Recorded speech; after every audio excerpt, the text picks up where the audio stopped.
It is very fitting right now that we honor Coach Fisher Deberry as a member of the South Carolina Football Hall of Fame. I tell you, you can read about the accomplishments, honors, accolades that a person receives all through his life and all the experiences he's had. And you can read about Fisher's in the program for tonight. So I'm not going to talk about those. What I want you to understand is that the world measures success by wins and losses and, accomplishments.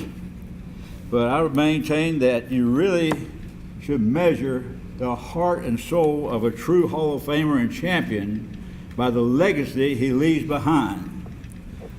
It's what you do and what you leave behind that makes a difference and impact on the lives of all those that have been associated with you through the years. You heard Charlie just talk about his coaches and the impact they've had in his life. But that's the way it is with Coach Fisher Deberry. I can tell you because I remember coming out of high school down in Batesburg, Leesville, and he was coming out of Shealy, and I was thinking I was going to be going to Wofford. And I knew Fisher back in those days. That's been a little while ago. But instead of Wofford, Coach Roy Harmon came down, and I ended up going to Wofford College up in East Tennessee. Fisher goes to Wofford. Well, later on in life, we worked against each other a little bit. And then when he was coaching at Wofford and Appalachian, I was head coach at Carson Newman back in those days, and we would go against each other a little bit. And then I remember at Appalachian State, he was there, and he turned down the head job. But he told the president, you ought to hire Dal Shealy. Well, I went there, and I met with the president. I really liked him and everything. And I said, Fisher, I don't know why you don't want the head job here, but I'll take this job if you'll stay here and we work together. He said, I'm a little disenchanted. I think I'm going to get out of it while and rest a little bit. You see? But guess what he did? He goes out to the Air Force Academy with Ken Hatfield, puts in the offense, and falls in love all over again with coaching, football, and impact, and the Falcons of the Air Force Academy. And here he becomes the great coach that God had created him, because everything he did for his master coach, Jesus Christ. Right. And he lived his life for his family, Miss Lou Ann and the children right here. And he lived his life, faith, family, football, Falcons, and the players, families that he has been associated with and have been associated with him. And I can attest with how he cared about the staff, because we had a son that worked for him for 6 years at the academy. And I just know this, Fisher Deberry is the real deal. What you see is what you get, and it's the real deal. It's not a phony. He's genuine. He is the heart and soul of a true champion and Hall of Famer in all that he has done. And the lives that have been touched by him makes him one of the great legacy leaders in the history of college football, Hall of Famer, and now South Carolina Football Hall of Famer, my friend and dear brother, Coach Fisher Deberry.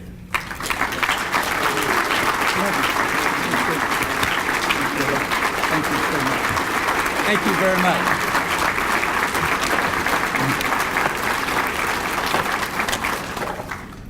Thank you very much, and thank you, Dal. Wow! What an evening, huh? How about that bow tie Charlie's got on? I hope he'll give me that before we leave tonight, I guarantee you. What an evening. I am truly humbled and truly honored. Thank you, South Carolina Football Hall of Fame, for recognizing someone from Shealy. Shealy, pretty small little town, like down there at St. John's. Not a lot goes on Shealy. But, it's a great little town to grow up in. I can remember, it's an advantage in growing up in some small towns. Because in small towns, people truly, really care about you. I can remember when I was a little guy, when you have adversity, they usually are that. When I was a little guy, we had a fire to break out in our bathroom. And I was amazed how many people got there and got that fire out before it even got close to the house. Now, some of you don't have any idea what in the world I'm talking about. But I'm telling you right now, we had a two-seater in my house. Dale, thank you so much for agreeing to be my sponsor. I love you. But I want you to know, too, folks, there's not been a man in my life that I respect any more than Dale Shealy as a husband, father, man, but a great, great coach. And you have selected him to your Hall of Fame here, and what an honor and what a great honor he brings to the Hall of Fame here. And I think many of you know that under his leadership, there probably wouldn't be an FCA today if it had not been for his leadership and his wisdom and his guidance to that organization. Certainly want to congratulate the other inductees, your wonderful careers and the envy that we all have of what you have done, and certainly we want to thank you for the distinction you have brought to the great state of South Carolina. And to my longtime friend, Dick Sheridan. Dick and I go back a long time, too. We almost went to work together. But I went on up to Wofford and coached, and Dick went to Furman, but he had a chance, and we had a chance maybe to coach in high school, but God had other plans. But in 1985, we both were honored by the American Football Coaches as Coach of the Year. And Dick at Furman and I at the Air Force Academy, and I'll never forget that as long as I live. And then we both were selected to the Board of Trustees of the American Football Coaches Association and used to sit by each other at all of our meetings. I certainly commend the South Carolina Football Hall of Fame vision and the work that David White and his vision and his staff and what they have done. Football is so important in this state. And if you don't believe that, you just look 30 miles to the west over here and see the national champions, Clemson University. It is important. It is important. Folks, I grew up in a single-parent family. Had great love from my grandparents, great sacrifice by my mother. Often she worked 2 jobs.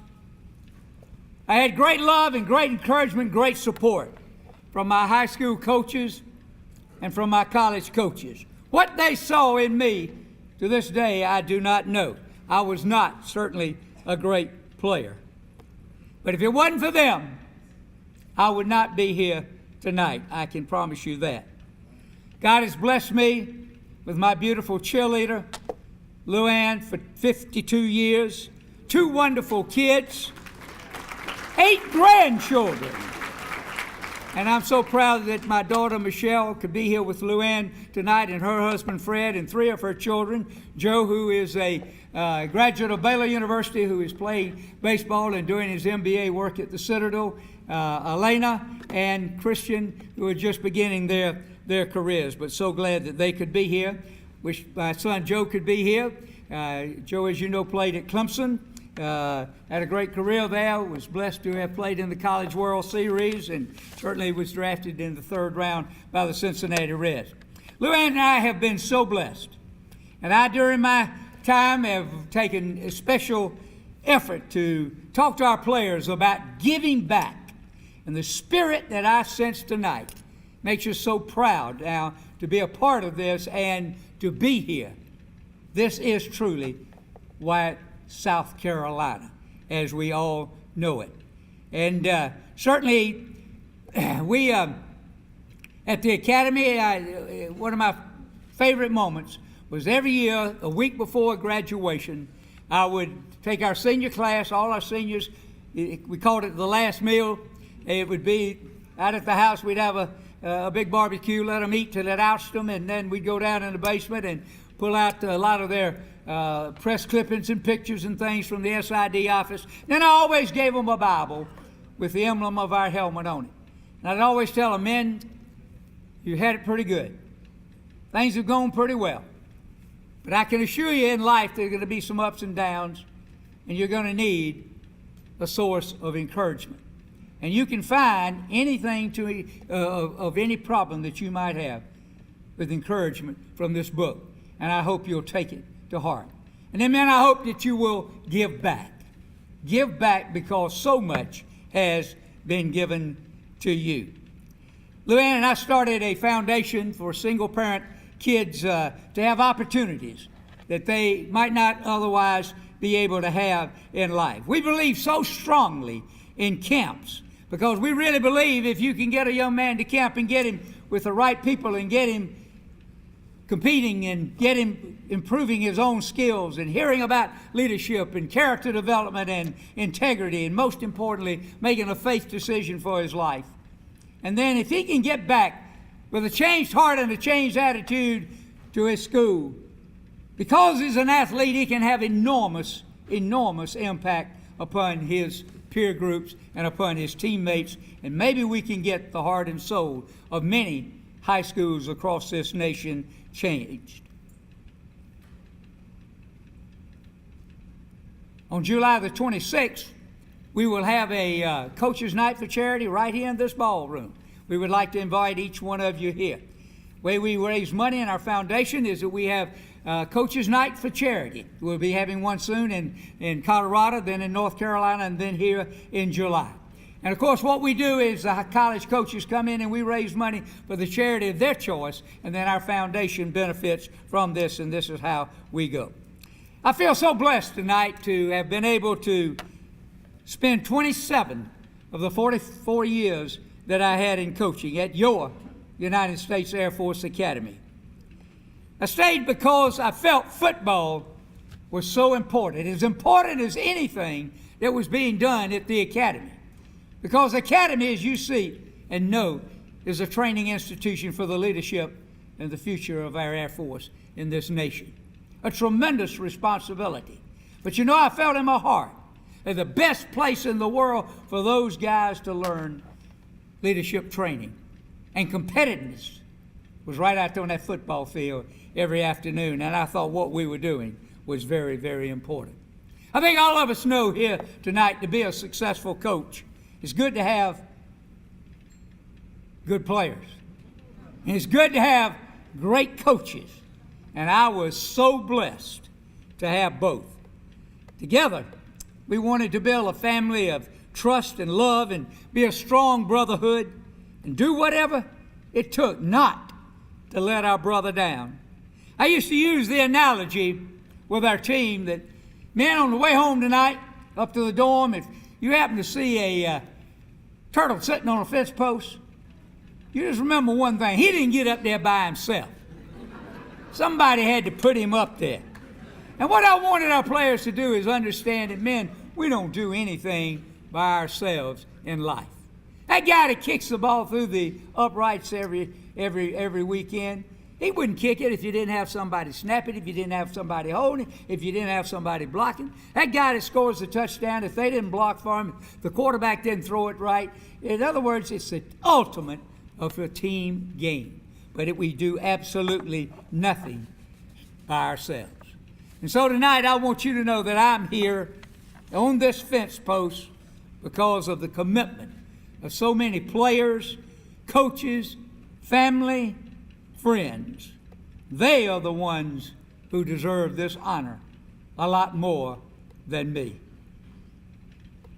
Tonight I'm just as happy as I was in 2011 when I received word that I was going to be inducted into the National Football Foundation College Hall of Fame. And I'll never forget that morning I went out to the mailbox and my ball was in the box. And I opened that thing up and I could not believe on the first year of my eligibility that I was being inducted in the College Football Hall of Fame.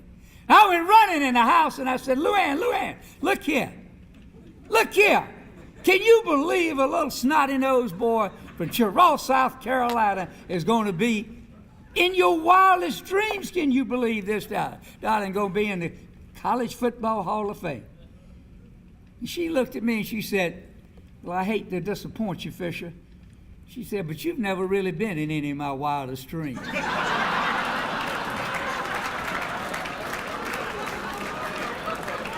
Well, I tell you one thing, you talk about humbling yourself. I can't imagine after 52 years, what can I say? But I do want you to know I'm truly grateful and I'm proud to be honored by my state and so thankful for the great people who have influenced my career. To God be the glory. Thank you.